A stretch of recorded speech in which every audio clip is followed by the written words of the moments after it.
1970 sees Fiat win the European Car of the Year title for the second time, the first ever manufacturer to do so. They did this with the 128 from the previous year. It was a small car that was impressively spacious and offered a good drive thanks to modern engines and a rear-wheel drive layout.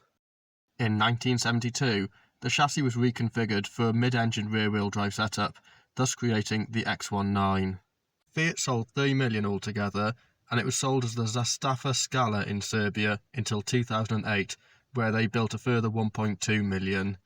In 1972, Fiat wins the European Car of the Year title for the third time with the 127. It's seen as one of the most influential small cars of the time. It's efficient and spacious compared to its Super Mini competition. It's also praised for its impressive road handling. In 1972, Fiat replaces the 500 with the 126. It's a unique offering in the city car class, as the engine is positioned underneath the boot and power is sent to the rear wheels. In 1972, Fiat showcases the X123 electric car concept. It's a two-seater city car with a top speed of 45 miles an hour and a 50-mile range. 1974 sees Fiat launch a new rear-wheel drive family car, the 131. Abarth versions go on to win the 1977, 1978 and 1980 World Rally Championships.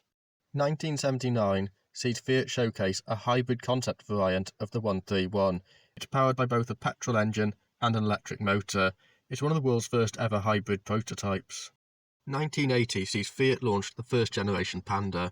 It's influenced by Citroen's 2CV to be simple, cheap and practical. It's got a large boot which is benefited by the spare wheel being kept by the engine. It's available as a hatchback, a 4x4, a convertible and a van. In 1990, Fiat launches an electric Panda. It's got a 40 mile an hour top speed and a 60 mile range. However, it costs 3 times the amount a normal Panda does, so not many were sold. Despite this, the Panda was a massive success, selling 4.5 million versions of the first generation. In 1984, Fiat wins the European Car of the Year title for the fourth time with the Uno. It's praised for excellent ride and handling, and despite its boxy looks, it features advanced aerodynamics in a well-packaged, practical, cheap-to-run small car. In Brazil, it stayed in production until 2014, at which point nearly 9 million units were sold over 31 years. 1986 sees Fiat buy out Alfa Romeo. In 1988, Fiat launches the Tipo. It's the fifth Fiat to win the European Car of the Year title. It's considered spacious for being such a small car with a futuristic digital dashboard. It's good to drive and it has an excellent range of economical yet powerful diesel engines. In 1991, Fiat Tractors takes control of the Ford New Holland Incorporation. In 1991, Fiat launches a new city car, the Cinquecento. It's built in Poland and it comes with an impressive range of petrol engines. There's also an electric variant on offer. It has a 90-mile range and is popular in Italy, France and Switzerland. The Cinquecento also spawned the Luciola concept, a plug-in hybrid that featured a 2-cylinder diesel and a 30-mile electric range. However, Fiat ended up selling the design rights to Daewoo, and this became the Matiz. In 1993, Fiat showcased the Downtown concept car, a 3-seater city electric model, of which 2 were built. They featured 2 9.5 brake horsepower in-wheel motors for a total output of 19 horsepower. If driven in cities, the car had a 180-mile range.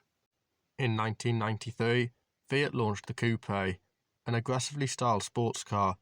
At the top of the range sat the 2-litre 5-cylinder turbo model, which produced 220 horsepower, could hit 60 in 6 seconds, and had a top speed of 155 miles an hour.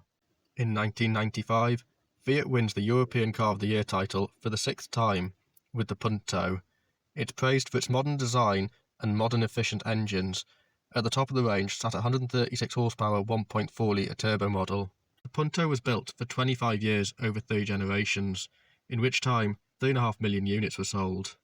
In 1996, Fiat wins the European Car of the Year title for the 7th time with the Bravo. It's praised for being fun to drive, comfortable and cheap to run, with a high-quality interior. This saw the 2nd year in a row that Fiat had won the title. The chassis of the Bravo was used to build the Multipla.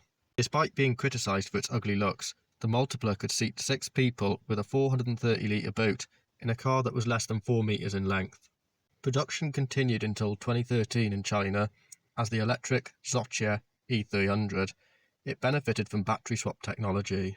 In 1999, Fiat Agriculture and Ford New Holland combined to become New Holland. The new models feature Ford blue paint, the New Holland name, and the Fiat Leaf logo. In 2002, Fiat is losing up to £2 million a day and faces bankruptcy. However, it is saved by the 2003 Panda, which proves to be a massive sales success. The new Panda goes on to win the European Car of the Year title in 2004, the 8th time that Fiat has won the title.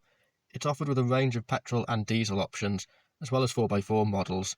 In total, over 2 million new Pandas were sold. In 2007, Fiat launches the 500. It features retro looks that were based on the original that was launched 50 years earlier. In 2008, the 500 wins the European Car of the Year title, the 9th time that Fiat has won this. It's the smallest car to have ever received a 5-star Euro NCAP rating for safety. In total, nearly 3 million have been built today, of which 16,000 are electric versions which have been sold in the United States.